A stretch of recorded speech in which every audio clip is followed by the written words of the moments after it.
Ansor terlahir dalam suasana keterpaduan antara kepeloporan pemuda pasca Sumpah Pancasila, semangat kebangsaan, kerakyatan, dan sekaligus spirit keagamaan. Karenanya, kisah Laskar Hizbullah, barisan kepanduan Ansor dan Banser, sebagai bentuk perjuangan Ansor nyaris melegenda, terutama saat perjuangan fisik melawan penjajahan Belanda dan penumpasan G30 SPKI. Peran Ansor sangat begitu menonjol. Ansor dilahirkan dari rahim Nahdlatul Ulama, dari situasi konflik internal dan tuntutan kebutuhan alamiah. Berawal dari perbedaan antara tokoh tradisional dan tokoh modernis yang muncul di tubuh Nahdlatul Wathon, organisasi keagamaan yang bergerak di bidang pendidikan Islam, pembinaan mubalik, dan pembinaan kader. Kiai Haji Abdul Wahab Hasbullah adalah tokoh tradisional, dan Kiai Haji Mas Mansur yang berhaluan modernis akhirnya menempuh arus gerakan yang berbeda. Justru perbedaan itu menumbuhkan semangat untuk mendirikan organisasi kepemudaan Islam. 2 tahun setelah perpecahan itu, pada tahun 1924 Masehi, para pemuda yang mendukung Kiai Haji Abdul Wahab Hasbullah, yang kemudian menjadi pendiri NU, membentuk wadah dengan nama Subhanul Wathon atau Pemuda Tanah Air.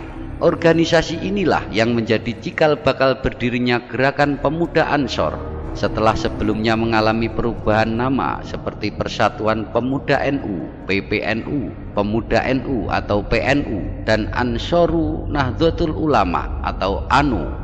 Nama Ansor ini merupakan saran dari Kiai Haji Abdul Wahab Hasbullah, ulama besar sekaligus guru besar kaum muda pada saat itu, yang diambil dari nama kehormatan yang diberikan Nabi Muhammad SAW kepada penduduk Madinah yang telah berjasa dalam perjuangan membela dan menegakkan agama Islam. Dengan demikian, ANU dimaksudkan dapat mengambil hikmah serta tauladan terhadap sikap, perilaku, dan semangat perjuangan para sahabat Nabi Muhammad yang mendapat predikat Ansor tersebut. Gerakan ANU yang kerap disebut GP Ansor harus senantiasa mengacu pada nilai-nilai dasar sahabat Ansor, yakni sebagai penolong, pejuang, dan bahkan pelopor dalam menyiarkan agama Islam, menegakkan dan membentengi ajaran Islam. Inilah komitmen awal yang harus dipegang teguh setiap anggota GP Ansor. Meski ANU dinyatakan sebagai bagian dari NU, secara formal, organisatoris belum tercantum dalam struktur anggota NU.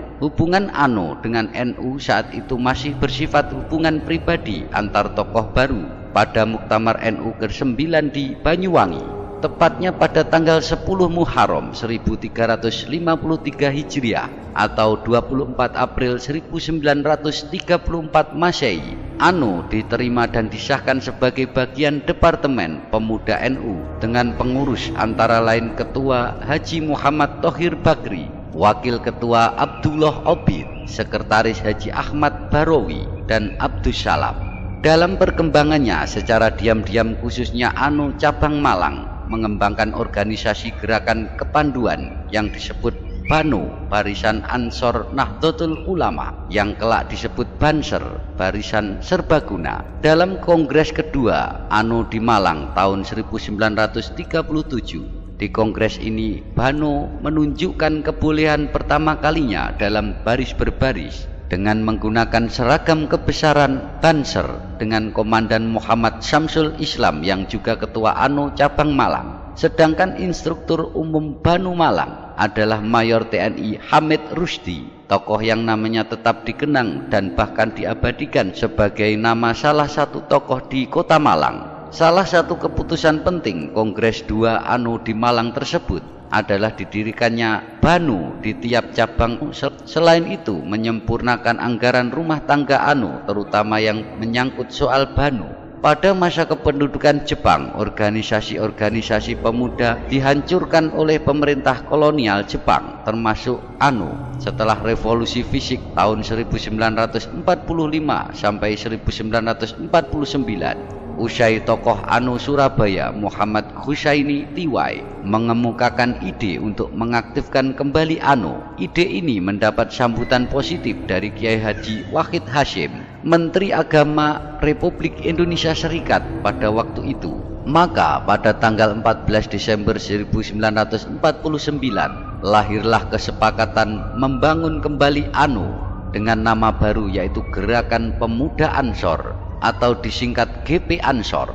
GP Ansor hingga saat ini telah berkembang sedemikian rupa menjadi organisasi kemasyarakatan pemuda di Indonesia yang memiliki watak kepemudaan, kerakyatan, keislaman, dan kebangsaan. GP Ansor hingga saat ini telah berkembang memiliki 433 cabang di tingkat kabupaten atau kota di bawah koordinasi 32 pengurus wilayah atau tingkat provinsi hingga ke tingkat desa, ditambah dengan kemampuannya mengelola keanggotaan khusus Banser, Barisan Ansor Serbaguna, yang memiliki kualitas dan kekuatan tersendiri di tengah masyarakat. Di sepanjang sejarah perjalanan bangsa, dengan kemampuan dan kekuatan tersebut, GP Ansor memiliki peran strategis dan signifikan dalam perkembangan perjuangan masyarakat Indonesia.